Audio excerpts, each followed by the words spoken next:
You're watching Let's with Ayuma. Hey, I'm Ayuma Michelle and welcome to Let's with Ayuma. This is an online safe space that I started to empower progressive women from all around the world, just like you and I, to thrive with purpose, okay?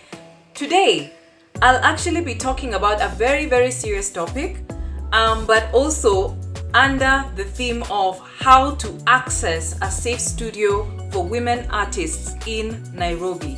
How to access a safe studio for women artists, especially voiceover artists and musical artists in Nairobi, and I'll share with you why. But before we go any further, you know what time it is, okay? If you have been following my channel so far, if you've been following my journey and my storytelling journey so far, and you've enjoyed the content but you're yet to subscribe, please subscribe so that you can keep getting more and more of this content that I keep churning without having to look for me so hard in these YouTube streets. Also, if this is your first time to right here on my channel, welcome. Please do watch this video and watch another one, and if you dig it, please subscribe. Also, please consider, if you enjoy this particular episode and some of my episodes, please share it with another woman in your networks, so that as you keep rising and growing yourself, you're also ensuring that the women around you are also growing. Why? A rising tide lifts all boats, and you want to make sure that as you're growing and empowering yourself, your circle is also empowered. Okay, so please share this video with a friend that you know, so that she too can thrive just like you. Okay, so today's topic is about how to access a safe studio as a woman artist in Nairobi, and this is under the hashtag of a campaign that I started, which is hashtag Safe Studios KE. Yeah, I know this is a different kind of topic from what you're used to on this channel, but it's important and really urgent. And you might wonder why is it important, why is it urgent, and why have I decided to specifically talk about this topic? Well, story time. You see, over the last 13 years, I have built my brand under Let's, my business called Let's, which stands for Leading Through Story, where I'm empowering, various global women leaders from all around the world to change the world using their very own personal stories. But the reason why I actually ended up even launching a business in the first place is because I'm a trained journalist. And after uni, learning journalism and stuff like that, I pursued obviously a career in journalism because my dream was to was to be a radio host, radio presenter, where I would have very deep and meaningful conversations actually to do with human interest issues, specifically women and children and the minority voice. I take issue with majority stories, because there are too many out there, but I have a heart for minority stories. So I wanted to talk about issues like that. But my dream, I had to let go of my dream because when I pursued my dream in the media, I realized that I faced a lot of sexism, and this looked like literally being asked for sex on every single media interview that I went to, almost every single media interview that I went to. And so obviously, because I care about myself, I care about my reputation and building a legacy not only for myself but for other women to follow my example, I did not take up those jobs because it meant sleeping with somebody just to be able to land a job. So that's why I really had to go through a serious season of unemployment, and then later on I challenged myself to start a business using the skills of journalism that I did have, and that's how I built one business. It didn't work out, but then from the lessons from that business, I was then able to build Let's, and I recently celebrated my 6th anniversary running this business at Let's as the founder and main story coach and keynote speaker, and recently voice artist at Let's. So the reason why this is important is because I recently went into voice acting seriously pursued voice acting last year in June, And my journey has been great and have really grown my skill. I've also been able to expand my revenue streams, creating a new revenue stream through voice acting. And it's really good, and it's really a lucrative it's a really lucrative revenue stream, and it's made me sustain myself during this pandemic using my skills and my voice, right? Because I have a media trained voice, and now this is a way in which I'm repurposing. However, there is a dark side to voice acting, especially when you're starting out or when you're relaunching your business as a voice actor. There's a dark side to it. Because especially when you're starting out or when you're relaunching your business, not every single voice artist has a home studio, or a musical artist. Not all of us have home studios where we can record our music or do voiceover project. Sometimes the easiest way to do it is through working with studios, right? And by working with studios, especially in Kenya, I've just come to realize that most studios in Kenya, in Nairobi, are owned by men. And unfortunately, what then happens is, what I've come to realize as a voice artist interacting with various studios, is that I hear various musical artists to tell me about what happens, the culture in many studios in Kenya and in Nairobi specifically. Fellow voice artists have also shared with me some of their stories about their experiences in these studios. Also, I myself have experienced some of these things in studios, and even some sound engineers, some producers that I've interacted with have also told me about some of the culture. And it's really alarming. And I know some of you might wonder, why haven't people really talked about this? Well, it's because if majority of the studios in Nairobi are owned by men, and sometimes as a woman, especially who is starting out in her musical journey or her voice acting journey, or maybe a woman who's been in the game for so long, but you feel isolated because not other women are not speaking about some of the same things, you feel kind of scared to actually talk about it. And for me, the kind of work that I do has really empowered me and given me the confidence to speak up, even if my voice shakes, even if it's scary, even if it's in a space which is dominated by silence and a certain status quo. This is why I decided to speak about this. And obviously, because of my journalism training, I've done my research enough to know that this is an issue that needs to be talked about. So this is me using my platform here at Let's with Ayuma to speak about this silent pandemic of women getting sexually harassed, getting lots of very funny treatment, getting economically harassed and mistreated, and also being offered bad treatment in Nairobi studios. But I'm not here I'm not here to shame and blame. I'm here to empower. I'm using a more positive and affirmative approach. I'm using a more affirmative approach by giving you something to work with at the end of this video, that you walk away with something, okay? So this is the Talking Studios by producers, sound engineers, fellow musical and voice-over artists. They've shown that many women are falling prey to sexual harassment, financial exploitation, verbal and emotional abuse in lots of these male-owned studios in Nairobi. And yes, I do know that there are studios which are owned by women, and maybe there are people who've actually faced the same sort of like malpractices or unfortunate events, right? So as I've said, many of these studios are owned by men, and sometimes some men feel like because a woman has walked into your space, they feel like they can do anything with you. Because also some of these studios aren't necessarily formal studios, which means this is a studio in a space where you feel like, this is a building that's being run by a formal institution. There are clear processes, there are clear financial processes that, when you pay somebody for their service, they actually give you an invoice and a receipt that you're not paying directly to someone's random phone number, somebody's random Mpesa number. You are actually paying to an actual T number or to a business bank account. You know that there are systems in place, or that this place is not in someone's house. Some people's studios are literally in their own homes. So by the time you're going to a man's house, which happens to be his studio, sometimes they feel like they can do anything with you.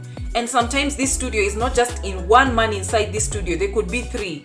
And so there are alleged reports of women who've been gang raped. There are alleged reports of studio producers that have actually raped women, and especially targeting these this is what I hear from actual sound engineers, that they target very petite women.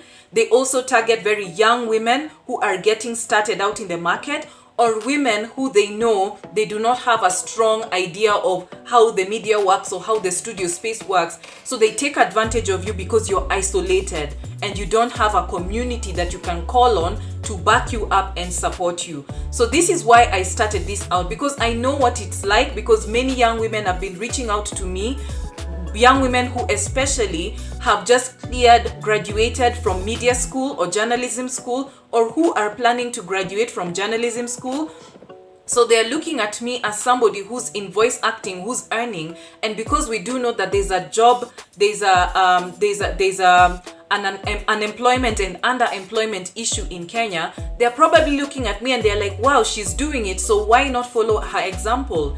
And that many of you young voice artists who are women have been reaching out to me asking me for advice, and I don't want to lead you to studios where you will potentially face like harassment and stuff like that. I know what it's like to desperately need a job, to desperately look for opportunities in a market that is constantly, bashing you with sexual harassment and making you feel like you need to give up yourself or demean yourself just so that you can get a job.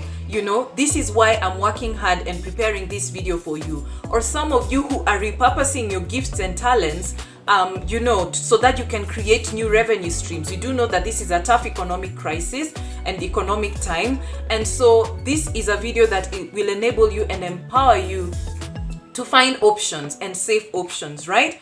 So this is why I created this video.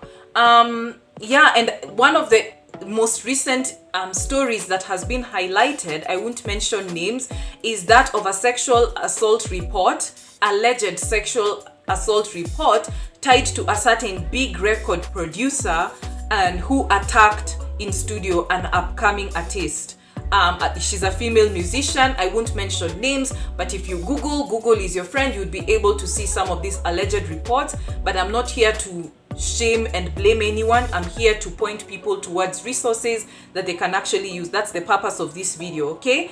So these are some of the things that women are facing. Women are being forced to have sex in exchange of paid work.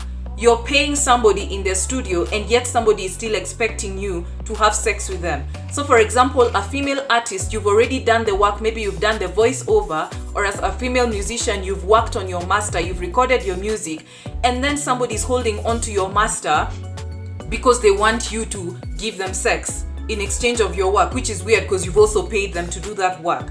Or some producers have studios in their own homes. So by the time you walk yourself into someone's house, some of these guys will say that you're the one who brought yourself to their homes. And yet they didn't advertise that this is actually their home. They just said this is a studio, And then you walk into a studio, you find 3 men who look at you and they want sex. These are some of the situations not young, but women artists are actually facing in Nairobi. Or the issue of sexual assault. Women who've actually been assaulted, and then the abusers, who are mostly very strong producers, they cover each other and then they blacklist this particular artist. So when you're starting out, you go to the next studio and then you've been blacklisted because these guys are covering for each other. So how exactly are you able to access work? How exactly are you supposed to record? How exactly are you supposed to build your brand and get your music done, especially if you don't have a home studio? These are some of the issues that women artists, female artists are facing in studios in Nairobi. So for voice artists, these are some of the issues that we are facing. Some sound engineers also have studios at home. So by the time you walk into somebody's studio at home, you do not know what could happen. And then the cover is, hey, she's the one who brought herself to me. She's the one who was looking for me, you know? She wanted to give up her goods to me. So she literally came to my house, you know? And yet it wasn't advertised that this is actually someone's house.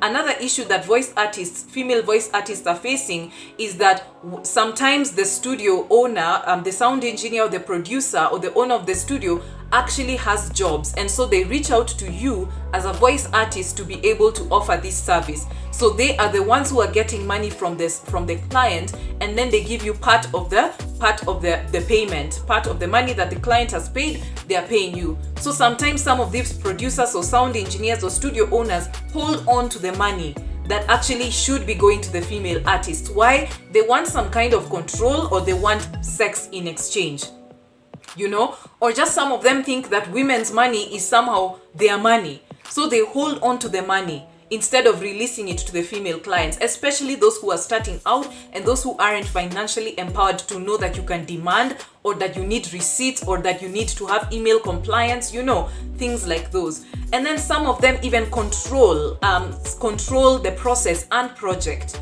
where you know how you're supposed to sing, maybe for a jingle, or you know how you're supposed to perform for a particular character, maybe for a voice project, right?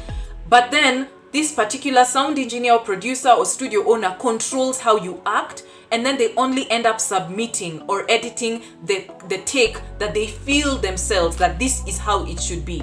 As an artist, you should feel free to express yourself. And if you know what your client is looking for, if you know what you're supposed to perform and what you're supposed to produce, no one should come and try to manipulate or control how you should act or how you should sing. You should have the freedom to express yourself because you understand your craft.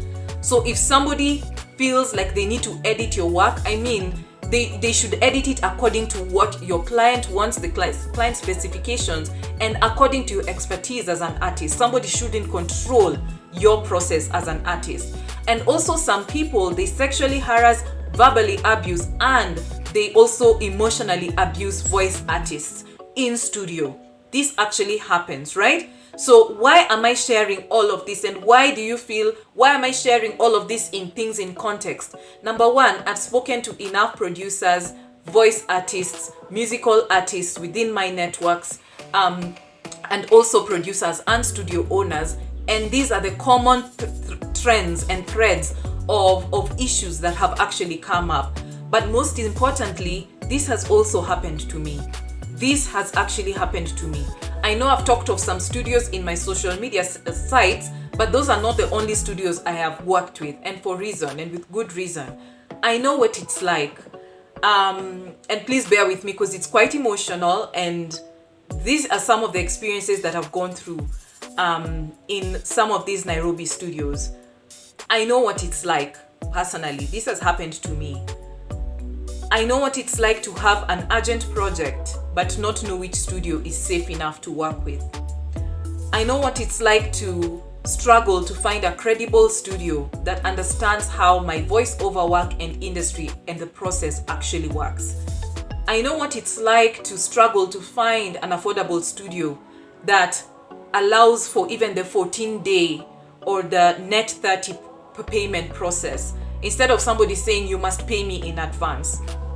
Do they understand that sometimes artists get paid afterwards? You know? But also, I understand what it's like to have somebody obsess over my body and my hair in studio when I'm simply just trying to work, you know?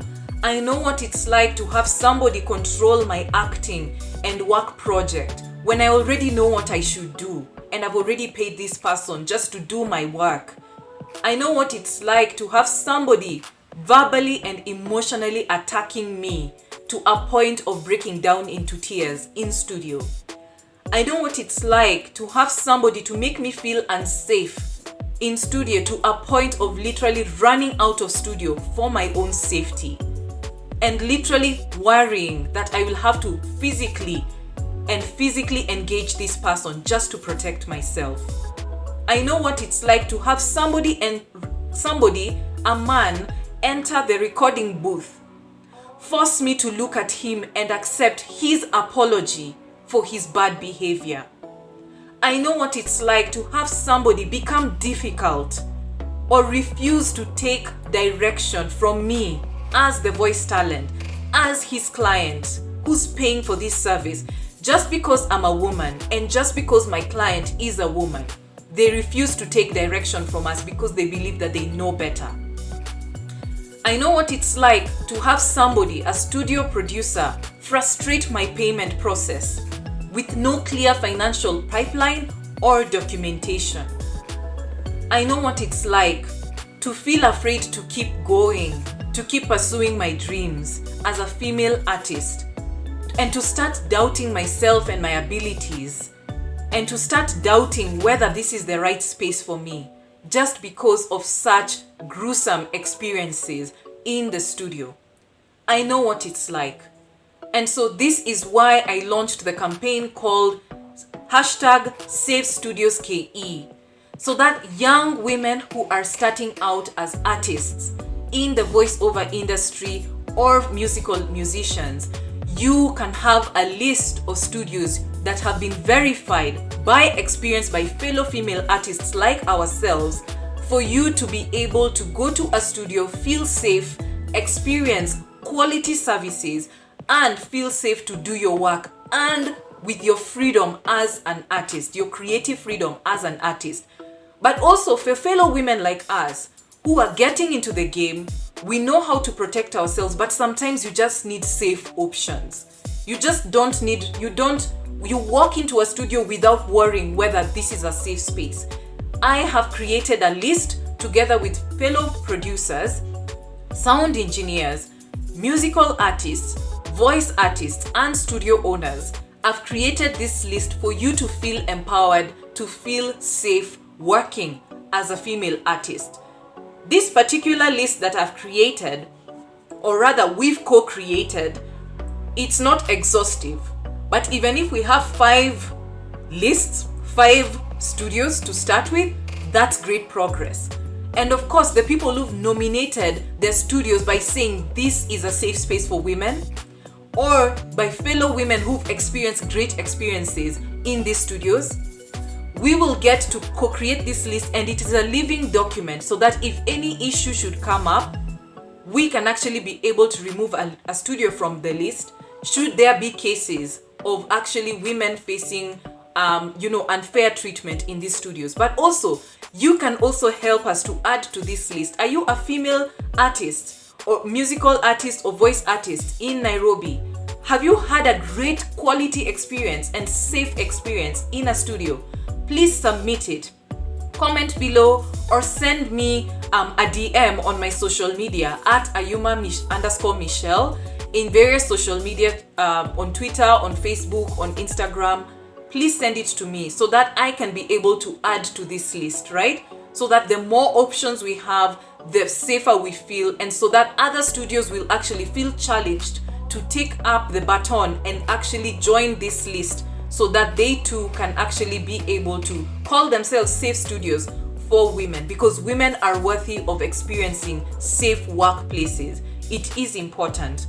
Also, please consider the fact that I was able to escape such situations. It's because I was also able to invest in myself in self-defense. I once worked with this amazing guy called Yuli Grossman. He is an Israeli and Russian trained self-defense expert here in Nairobi. And he's the one who was able to train me on self-defense, especially on how to de-escalate situations. That's the strategy that I used, because sometimes physical engagement is not always necessary. The best self-defense to use is your mindset on how you can de-escalate a situation, especially when you see somebody is charged and they are being aggressive. So I'll share his details below. Yuli Grossman, I'll share his phone number below, and also his Facebook page, so that you too can actually invest in your self-defense to know, as a woman, how can you be able to defend yourself from potentially risky situations and dangerous situations, not only physically but most importantly psychologically, on how to de-escalate situations. But also you can access the list of the studios right below on the description box and help us. Not only can you access it and start working and contact these studios and start working with them, but also please comment and allow us to know how can we populate this list so that we can have more and more and more options of lists and studios that women in Nairobi can actually work with. Okay, so Safe Studios KE, this is in brief what it's about. It's an initiative that I co-started with fellow producers, sound engineers, artists, voice artists, musical artists, and help with friends so that we can actually create a list of studios which have been nominated by Experience as safe studios for women artists in Nairobi to access freedom, quality services, and safe workspaces. Remember, it is a living document. If we hear of any complaints on a certain studio, we will kick it out of the list. And you can also help us populate this list with more studios where you have actually had positive experiences with. Please help us. Access this list by downloading it on the description box below. Share it with your fellow friends who are women artists who are either getting started or who need safer options, especially upcoming ones, because I do understand these are the many ladies who've been reaching out to me for options and for lessons as to where to go. But also you can help us nominate studios that you've enjoyed working with as a female artist, and you can help us populate this list. Okay, also you can report incidents and help us keep this list legit. Help us keep this list legit. If you see any studio on that list that you've had a negative experience with, when you hear of multiple incidents, we will kick a studio out of the list. Okay, so, and remember, self-defense class by Yuli Grossman. It's really important as a woman to invest in yourself and to learn how to de-escalate situations and protect yourself through self-defense. Number one, psychologically, and then physically. Okay, and lastly, I want to share with you ladies that yes, much as I've shared with you this information, it can feel scary to take in all of this information, but know that there is hope. So my parting shot is to dear upcoming artists, especially many of you who are young, please know that there is a space for you to feel safe, and you're worthy of a safe space, you're worthy of your wildest women dreams, and you're worthy of safe working options. So the fact that some of us who've gone ahead of you are experiencing these things, it's not so that you can feel scared and let go and fear to walk into a studio. We've gone through these things so that you can learn from our examples, you can learn from our resilience, and so that you can go after your dreams. That's why we've created this list for you. Do not feel afraid. Do not let the status quo make you walk away from your dreams and good money so that you can build your dreams and be able to access every single thing that you've always wanted for yourself. We've gone through these things so that you don't have to go through them yourself, okay? And alone. You are not alone. Okay, so reach out for your dreams, access this list, share it with your fellow friends, and feel confident to tell them that yes, you are worthy of a safe working space. And for fellow growing artists like myself, if you've experienced these things, you are not alone. And the fact that this list exists, you can also help me with your experiences so that we can have even more options for us to feel safe and working. And if you do identify studios that you'd like to highlight that these are not good studios to work with, please let me know. But also for the studios that are great to work with, both owned by women and men, please share with me. Please share with me so that we can highlight this amazing studio on this list, right? So lastly, please download the list, share it with friends, share it with fellow artists, women artists, and help us to ensure that this list is legit, okay?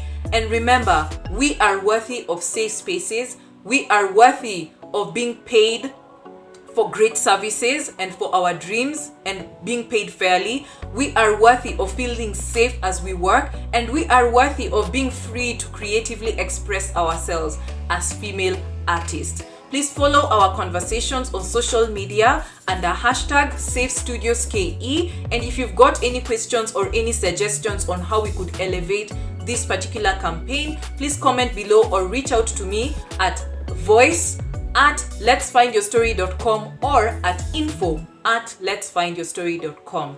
Thank you for listening to my story, And yeah, please comment below what you think about this campaign, or what some of your experiences have been. And I look forward to helping fellow women like ourselves to feel safe and to access quality studios to work with, because we are worthy of our wildest women dreams. Okay, that's all I have for you today. Please remember to like, comment, and to subscribe, and I'll see you in the next video. Bye bye.